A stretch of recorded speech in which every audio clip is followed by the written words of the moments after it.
Hello everyone, my name's Talentless Model Maker. Welcome to my channel, and I guess we'll start off with what I'm attempting to build. This is the Scopedog Red Shoulder Custom, which is a 1/20th scale from Bandai.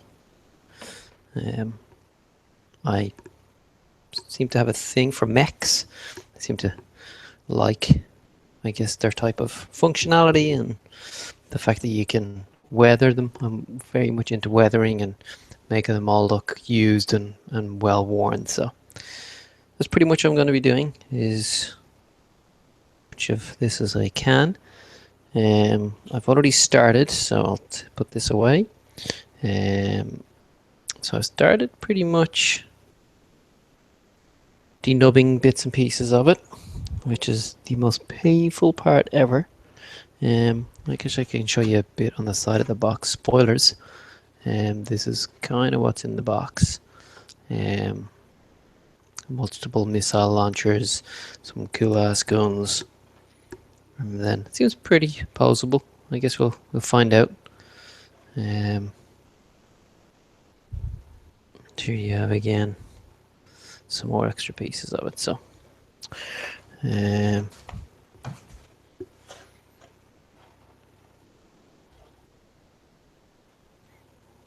So yeah, that's pretty much it. It's interesting. It looks like it's going to come with some sort of bolts that you have to put in.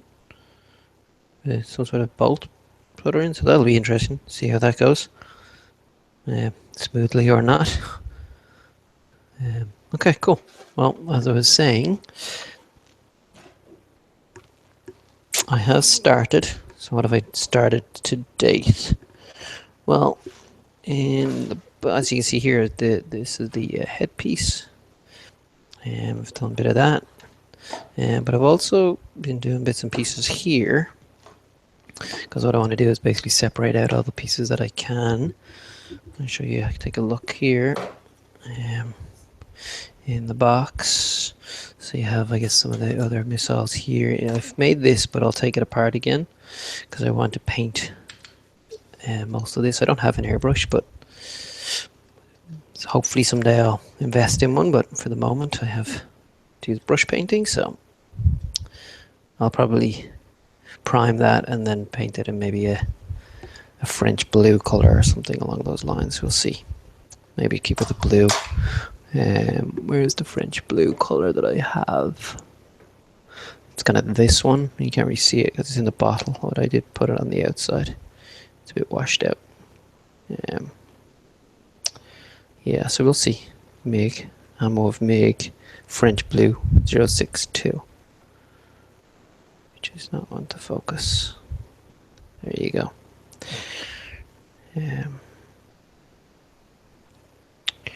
So we'll see how that goes. So yeah, I've done a few bits of the gun here. I've cleaned them off. This is the seat. This is more of the gun. Speaking of the seat, here's the actual seat part. This thing that is just horrible brown plasticky looking thing. So I'll have to do something with that. I don't know what I'll do with it yet, but we'll see. I guess I'll put them in here, although I might mask off and keep some of it brown and maybe the middle stripe. I'll do it on camera.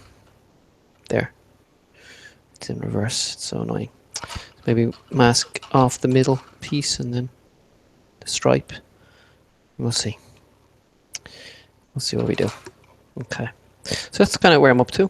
And here as well, like I said, plenty of the gun pieces. These are like obviously little ammo boxes, which are pretty cool. The little handle on them. Pretty cool. Again, I'll take this apart to probably paint it. Prime it first using.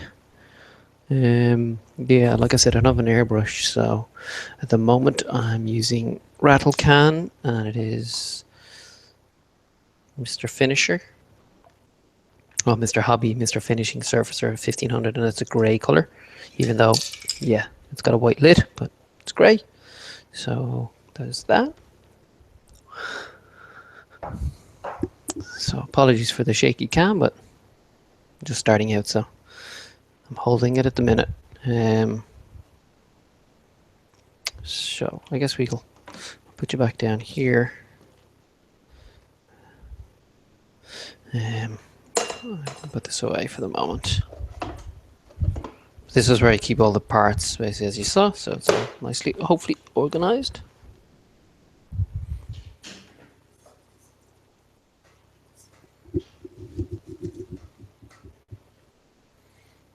Yeah, so here's the instruction manual.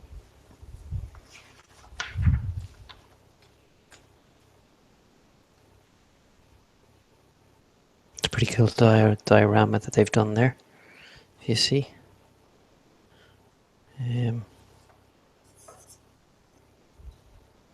Try and get the shadow of the light off that for you. So yeah,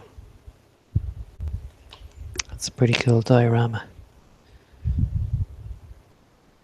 Nifty. I don't think I'll be getting anywhere close to that, but we'll see.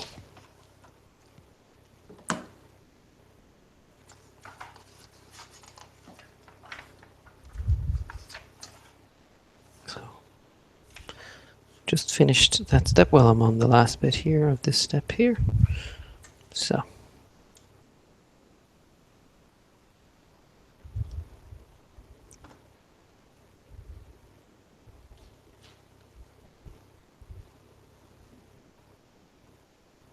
So I guess one of the things I've been learning as I've gone along is not to cut too close to the actual piece. If I get the light over here, it might help.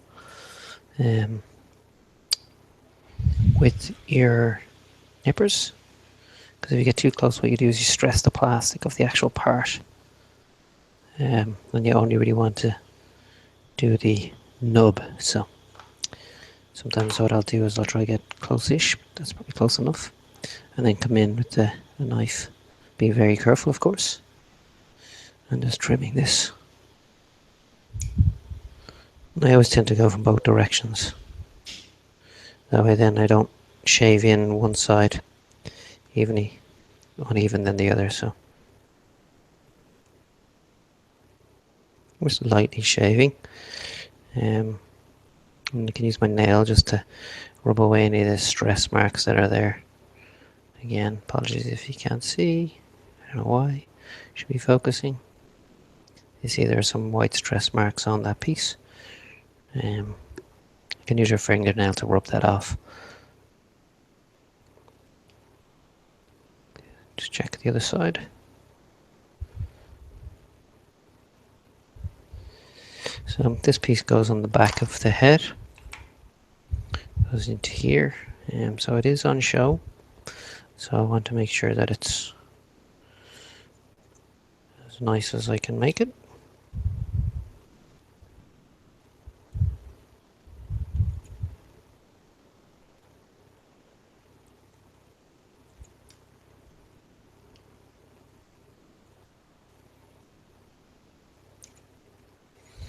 Now, this is one of the cool things that I've picked up. They're just like these little nail files. You can pick them up for a couple of bucks, a couple of dollars. And you can see they've got a smooth side, which is a really fine sandpaper. An even finer one for buffing, and then the shine side. And yeah, I remember the first time doing this, which was sanding parts, I was like, oh my god, it's going to ruin it. And I was very fearful of doing it, because again, I wasn't painting every piece, but what you actually do is, if you carefully, don't be afraid, just kind of, you'll see it starts to, it does ever so slightly like micro scratches, and that wears away the little bit of nub. But you have to be careful you're doing it flat and square onto the piece, and not like kind of doing it at an angle that will take away the sharp edge. You want those edges still. So once you kind of have it looking relatively flat and smooth, you're happy with it. You'll see it's kind of a bit duller. It's got maybe some little bit of some scratches, surface scratches. So what you do is you come in with the buff side, just run that over again, staying, oops, That's all we need now is to drop all the parts. Excuse me while I try find this on the floor. It's always the small parts that you drop. Never the ones that you can find easily.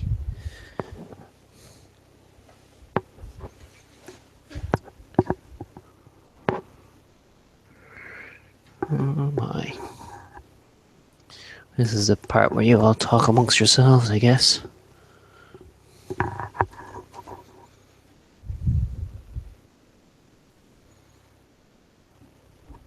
Oh, we found it. Okay. Thought I was lost forever.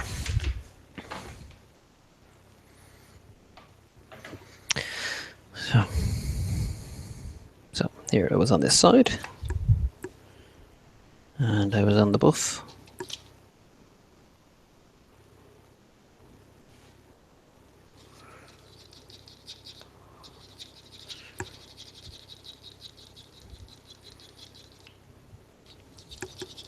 I tend to do it in the different directions. And then once you're happy with that, you can just hit it with the shine one. That squeaky noise actually means that it's doing a great. It's working really well. So.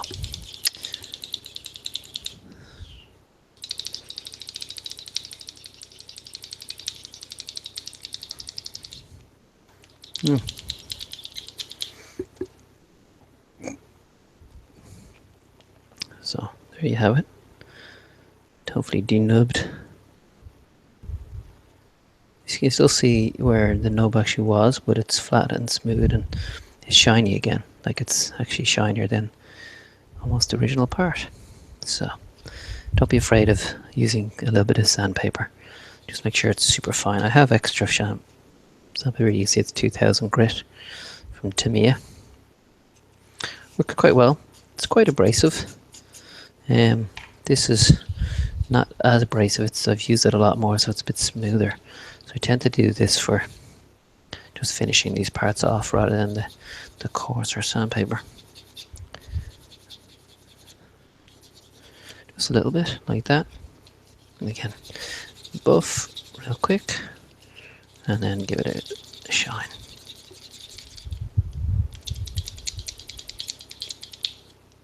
Yeah.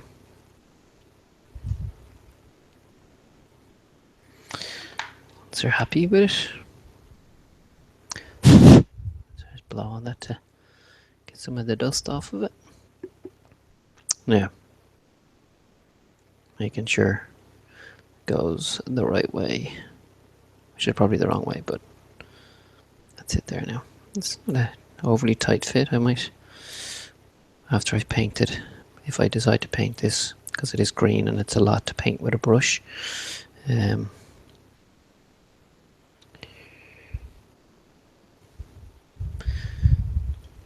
I may glue that in, but I won't glue it till I've decided what I want to do. So that's pretty much that piece done. I did leave off this back panel of under here because if I put it on it'd be a bit tricky to come off again. So I left that as B so I can take that apart and I can put that in the parts box for ready for, I guess, dismantling and priming and painting. Now, I did say I liked weathered models. I'll give you one of the ones that I actually was working on, this sneaky Zaku of mine, which hopefully will focus okay. He's a 144. It's the RG, so that's a real grade for those that know Gunpla. I still have to finish him, so he hasn't got a top coat. It's been mostly done using the ammo of MIG paints. The bits I brush painted were the grey parts, so his kneecaps there, the feet, which you can see.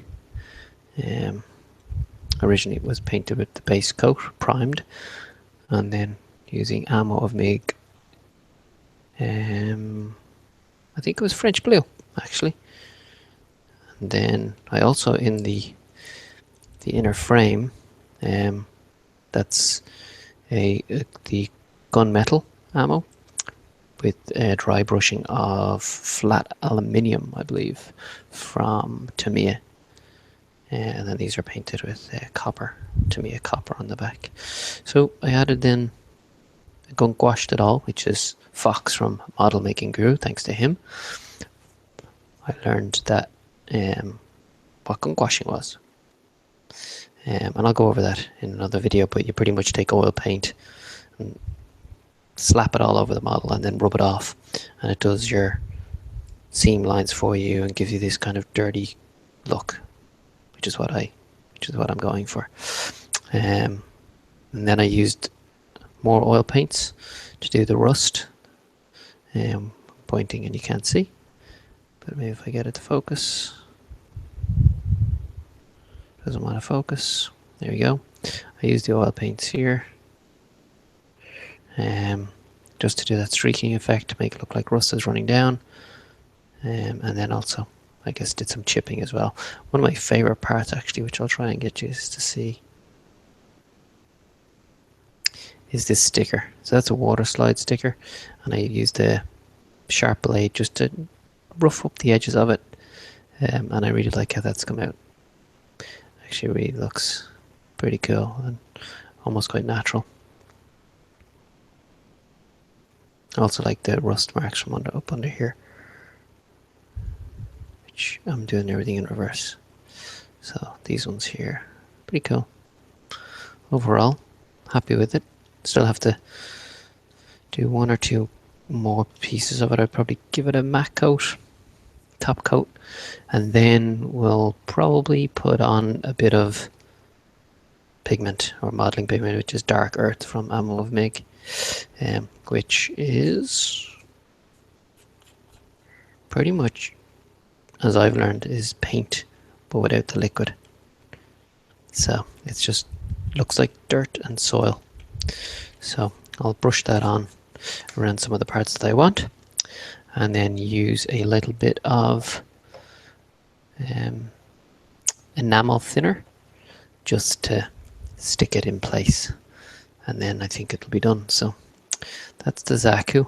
That was my second ever model, so it is, believe it or not, which I'm actually super stoked about. My first ever one that I weathered was this guy, which is the RX 782. It was the RG, also the real grade 144. There's a lot of improvements I would do on this if I was to do it again, but it was my first, so I was pretty happy with it. I love the feet. I really like how the feet came out. I actually think they came out pretty well. So, but some of the chips are too big that I did. I kind of like the knees. They came out quite well, quite weathered. So, but overall, it's not too bad. But again, room for improvement. I use the stickers here, the foil stickers. If I was doing it again, I'd use the copper paint, and whatnot. So again, some of the chips here, or some of the rust I was trying to do, they're just too big for this size model. So, but you got to start somewhere, I guess. And I've learned a lot from doing this, and that's why I'm doing the Zaku's, to go alongside this one. So they'd be a pair, and then I'll probably pose them fighting, and then leave it at that. As my first ever weathered Gunplas. So, so I work on a couple of different models at the different stages, just so that I'm not always doing the same sort of thing. So you can only denub for so long before you get insane, I guess, and drive yourself mad. So, for example, I already primed some of the parts for this one. So this has already been primed.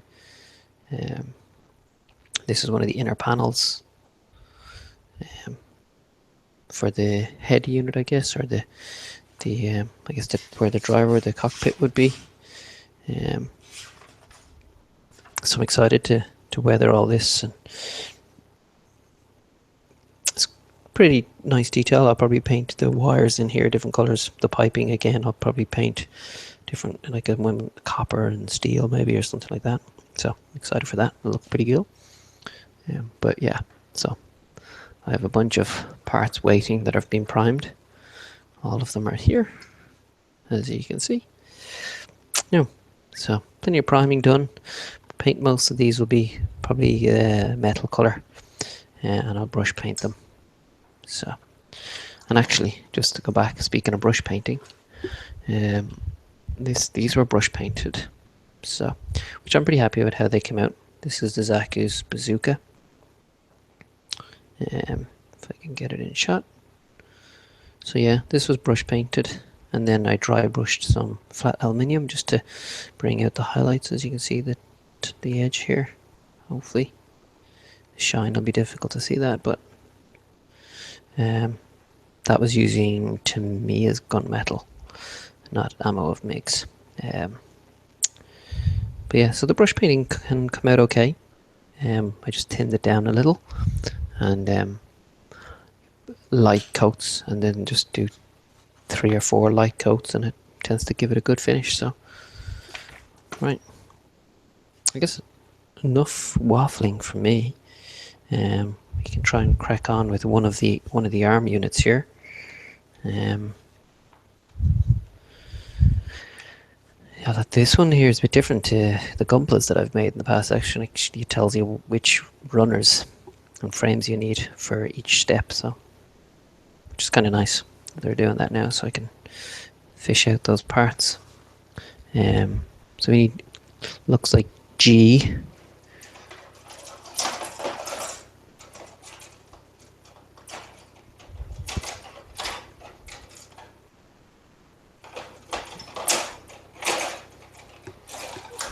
Here is G. Yes, it is.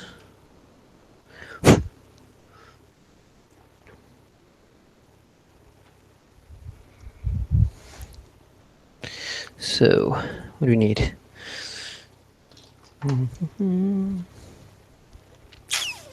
G 13 and 15.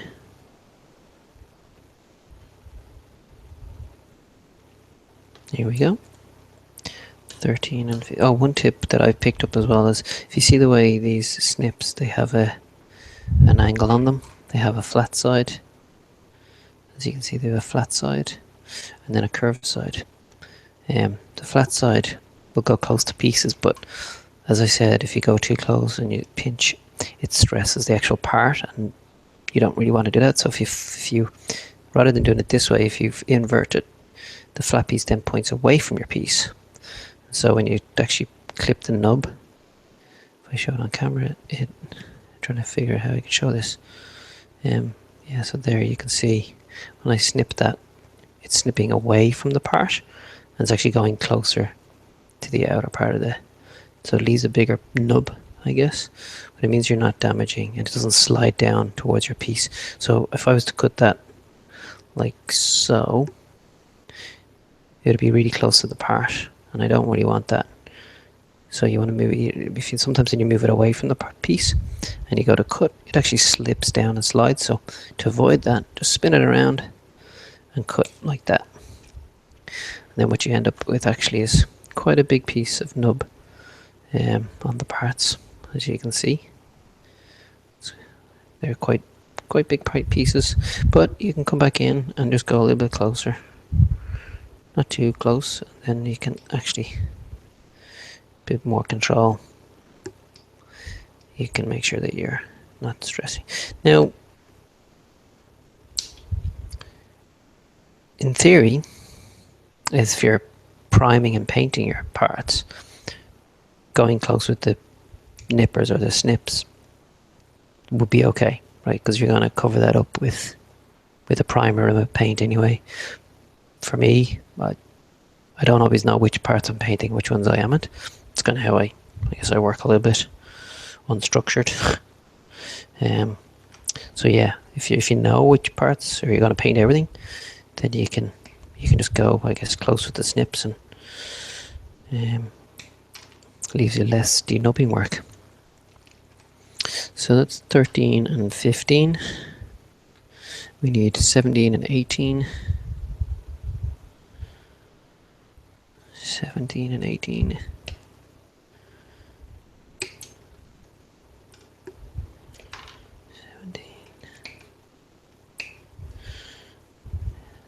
17, 18.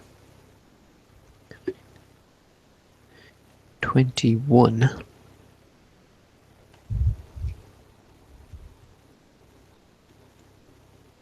21.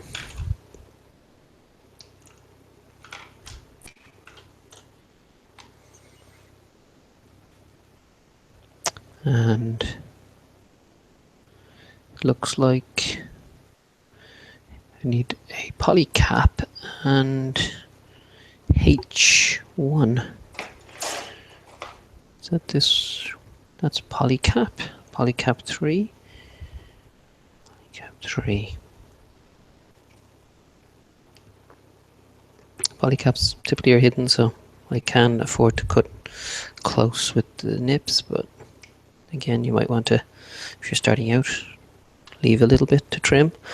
Most polycaps you won't see. Now, what's this one? H1. Oh, looks like, I guess maybe a kneecap or something. I guess we'll see.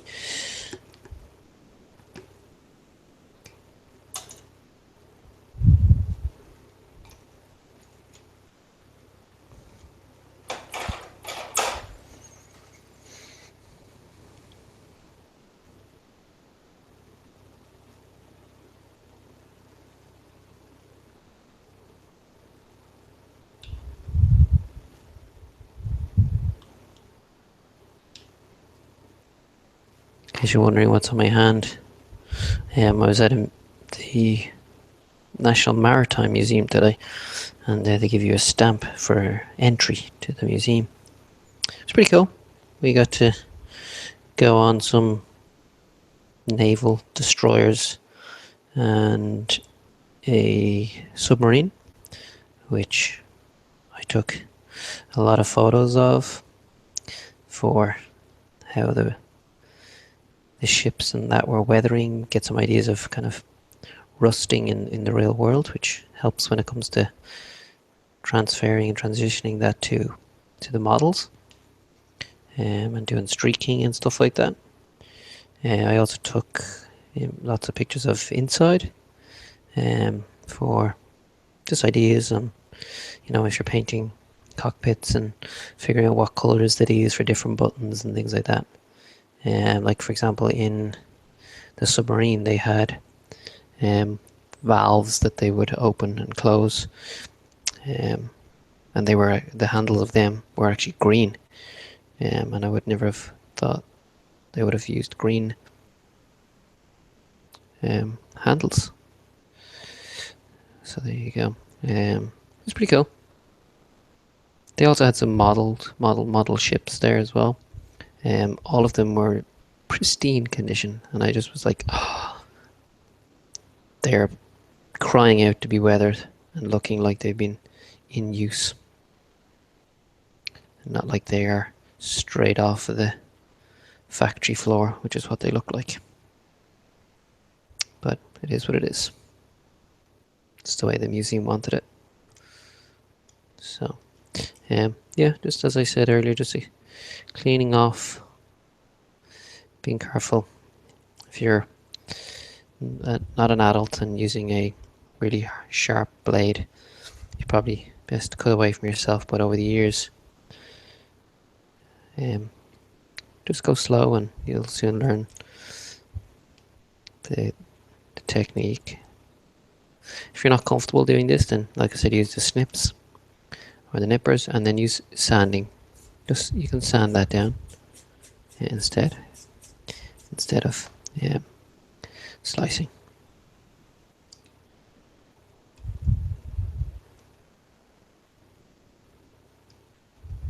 Or if you're not a fan of doing it with your thumb, just use the cutting mat. Just put it down flat on the board, and then just cut down like this, away from you, into the board. That's what those chopping boards are for. So start off with that, I'd say, and then move up into whatever you find most comfortable. For me, I find whittling, I guess this is kind of like you'd whittle wood. Who are?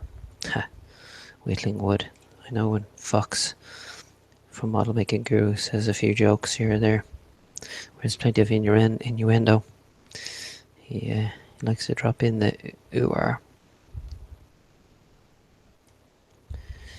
So, say what you will about that one.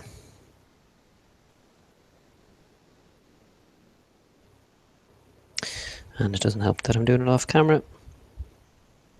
But this is the boring stuff, I guess. But I'm just trying out the live streaming on YouTube for the first time, so we'll see how this goes, and who knows. Maybe I'll just record them and then edit them afterwards, but I actually don't. Well, I do have a Windows machine, but I'm mostly using Chrome OS and Android, so we'll see. I do have a Windows PC but it's in the other room upstairs and isn't really set up for editing videos on and things, so whether I just record this and then do some post-production and then upload it later might be better. This is just a higher grit sanding block. Again, it's spongy, so it allows it to mold around sort of the shape you can see. When I push in, it curves up, so you kind of you're not really changing the shape. It's good. And then that gets that nub nice and smooth, like that. Apologies if you can't see anything, but it's really just denubbing and a little bit boring. But like I said, I'm just trying out the Hangouts live streaming. So, and I'll probably paint these pieces, given it's the leg, inner frame, etc. We'll probably do standard gunmetal type. So I'm not too worried about the hiding the denub marks, but again, not too close with the denubbing here.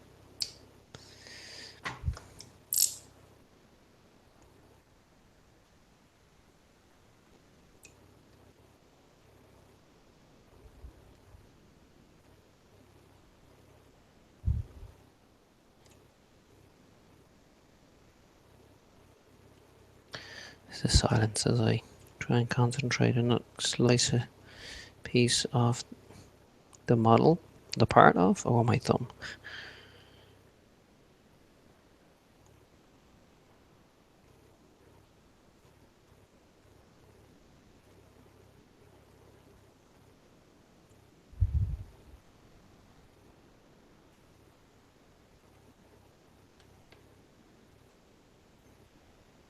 I see Model Making Guru and Helgen35. I watch both of their video channels.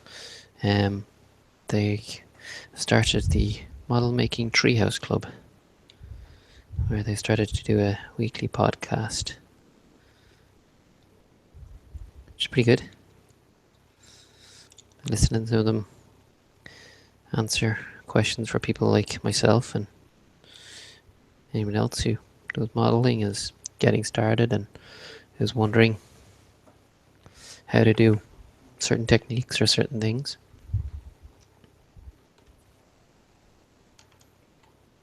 They talk for an hour or two. It's usually pretty good. So I think, so based on this part here and looking in the instructions, this is going to be inside the rest of the arm piece. So it's going to be hidden. So for this nub, I can pretty much cut really close and not have to worry about it. These other pieces, however, will probably be shown. So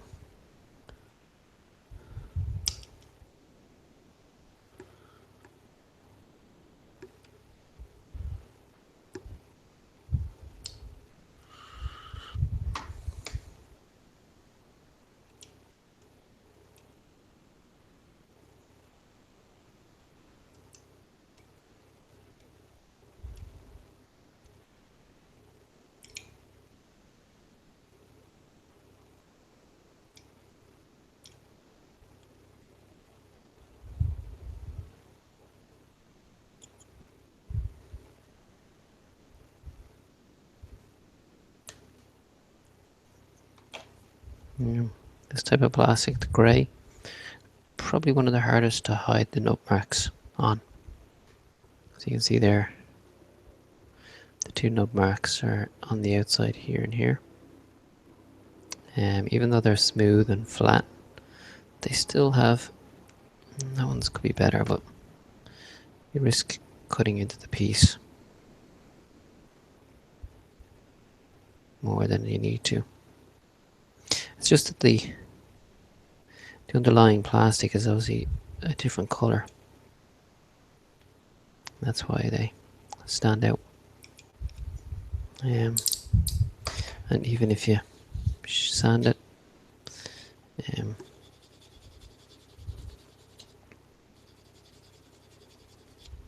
still doesn't make a difference. So do what you can, and like I said, I'm probably going to be painting this anyway, so it won't be seen.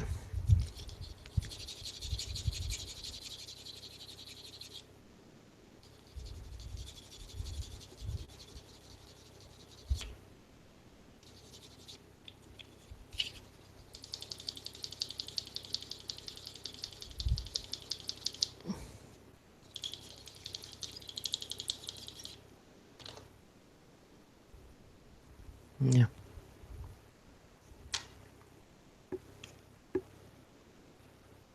This piece also, these pieces won't be seen, so you can just snip that off as close as I dare.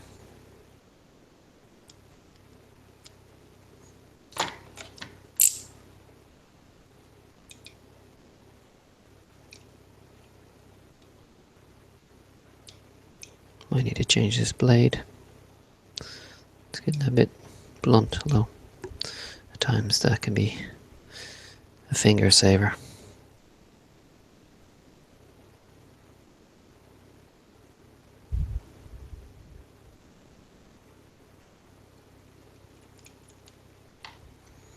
Okay, I think that's all those pieces.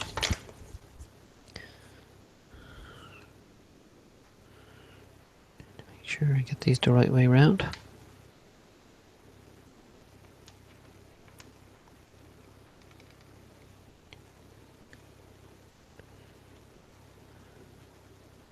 Right.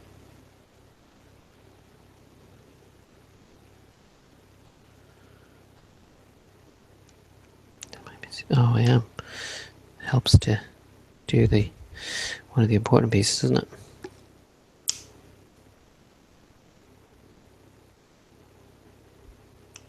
Flying nubs. Be careful of that. Sometimes they shoot off in all sorts of directions, so you had to snip them away from yourself.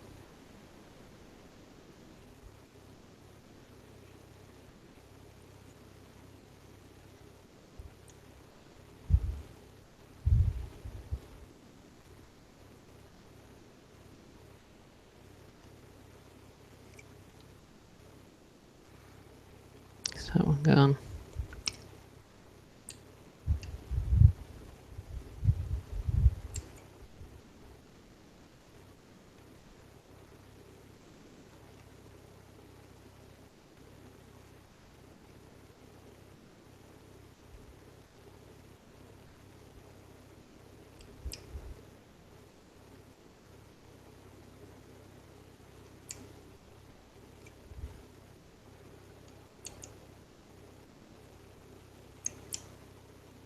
Okay, nice.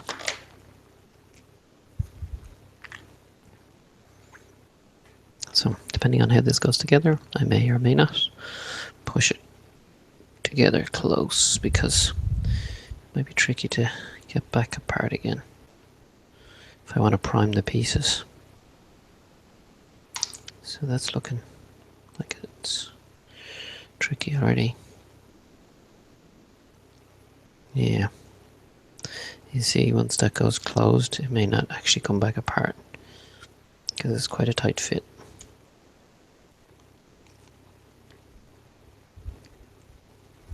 So I'll just push it that close, and then we'll see what it looks like when I've put these pieces together.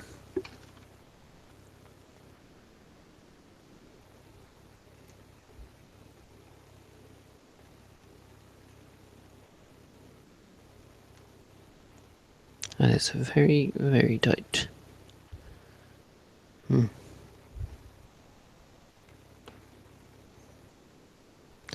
That is, I guess that's what's it's part of its knee, perhaps. So.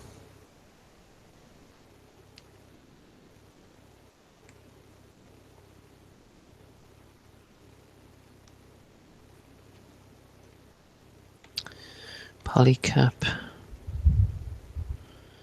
goes in there.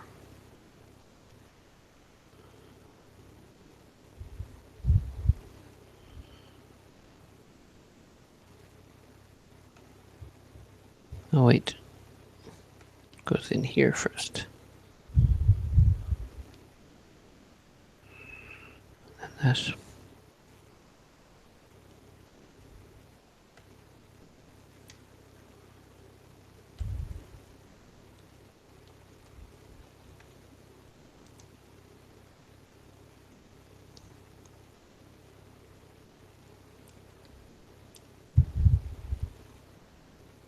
And that part goes on there, so. Yep. So. So there's some moving parts there. Almost looks like the cockpit of a Gundam. The hatch opens up for them to sit in there. But it is part of the arm, so I guess it's the shoulder. I see. Oh, and look, the next part I have to show because it's the all-important the red shoulder. Wait. Oh, it's not. Because this is the other arm. Spoiler. It's not that piece. Tis this. This green one. Looks like they've given me another one if I wanted to. I've got two. So I didn't have to do the red one. I could do a green. Ooh, interesting. I might do something funky with that. So we need C5 and 4.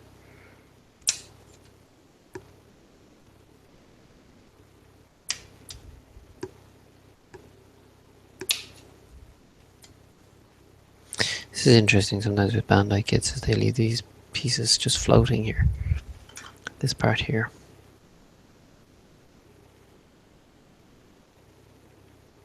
You can see it's just floating on there, and they tell you, like, why is that there? How does that end up there? So, they tell you to cut that off, so. And we need C4. C4. Boom. Kaboom.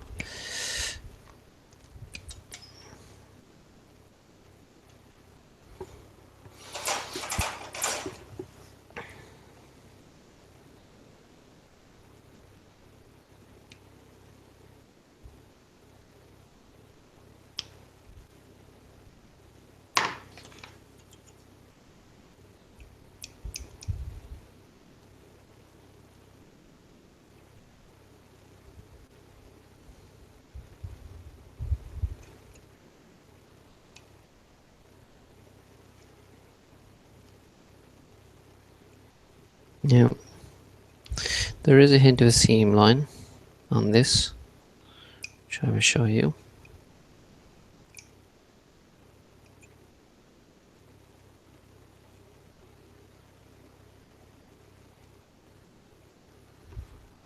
I wonder if this is all out of focus. If it is, I apologize. Now, there is, you can see perhaps a little line down the middle of that piece. The light may not show it, but there is. You might see it on that corner there. There's a little white line. So we can get rid of that because it's unsightly. And you can do it in a couple of ways. Some people like to drag the blade, as you can see, like that across the top. And that usually tends to get rid of them. Like once or twice, if needs to be. And then you can with your nail, and then it's pretty much gone. Can be tricky on the corners though.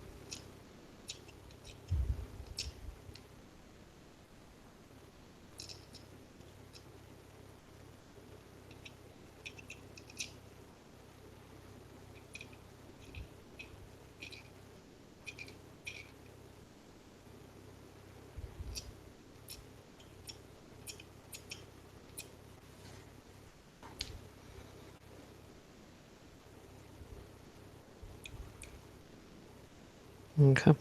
And the other option is simply not being afraid to sand it. Just making sure you're not turning it around the surface into a flat one. So you're moving kind of around the piece.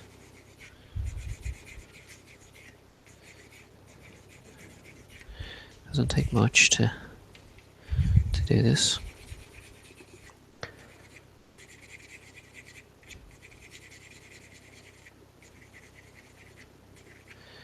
So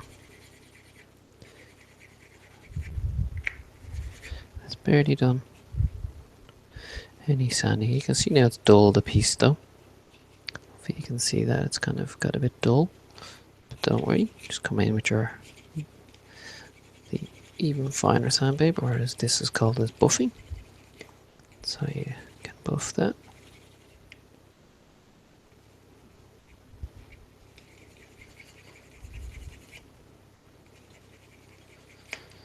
And then once you've buffed all edges and sides, come in with the shine side.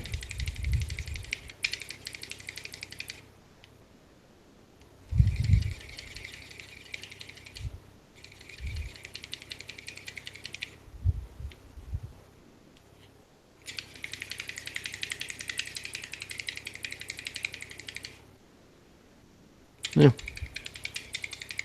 Hopefully to show that now, you can see that it's really shiny again, but there's no white line, or the joint seam line is far less prominent, barely visible at all. So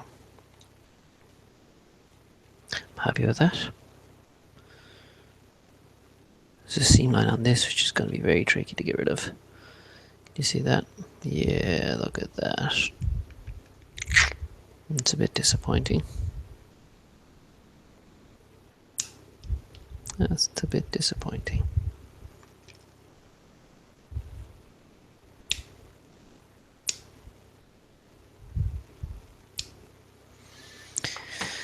We'll see. Hopefully we can get rid of that.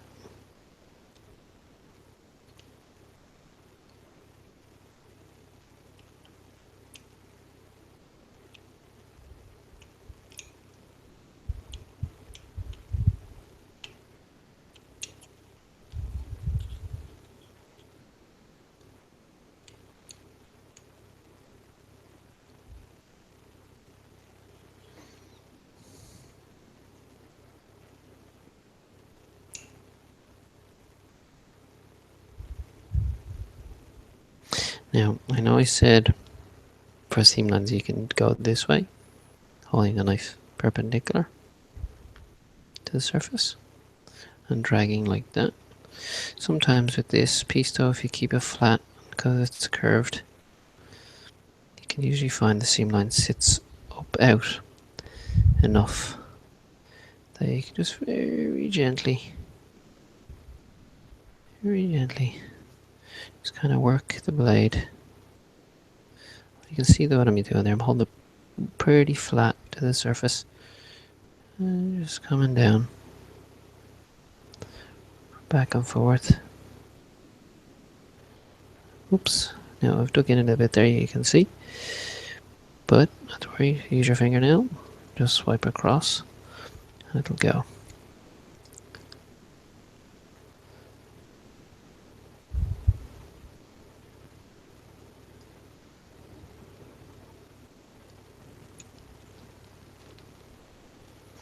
Yeah, and I've only done that a little bit there, but that line is already It's sort of improved. You can see it's kind of a different colour grey, whereas if I go to the other piece here, you can see it's a white.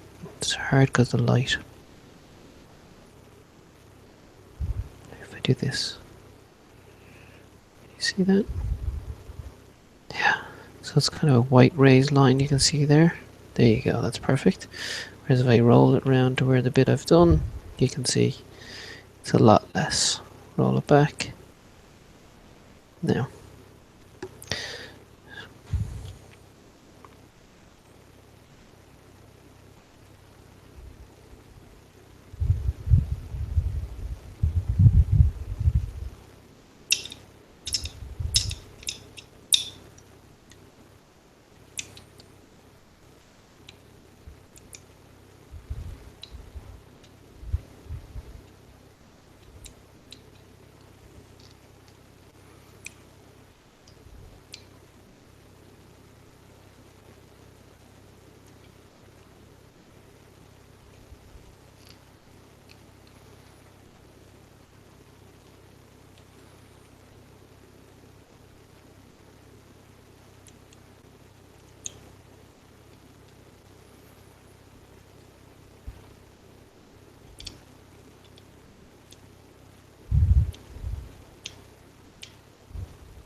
These are tricky knobs, but again, not sure if I'm painting this part, so just taking my time.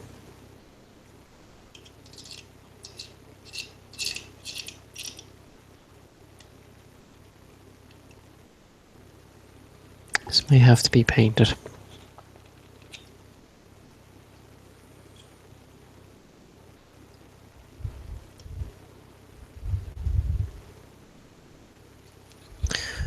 There's a nice texture though that I don't want to lose on that piece. So that's the other worry. If I sand that, you can see there's almost like it's not quite smooth plastic.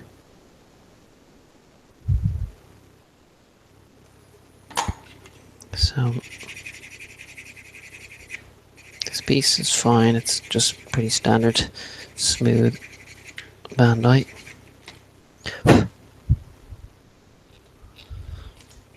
Other piece isn't, so we'll see. I have to ask for some tips on what to do there. I may have to say goodbye to those pieces, to this texture, or at least, you know, if I do some damage or something, weathering, it might not be, excuse me, it might not be so noticeable. Pops in there. Pretty cool. And then this pops into here.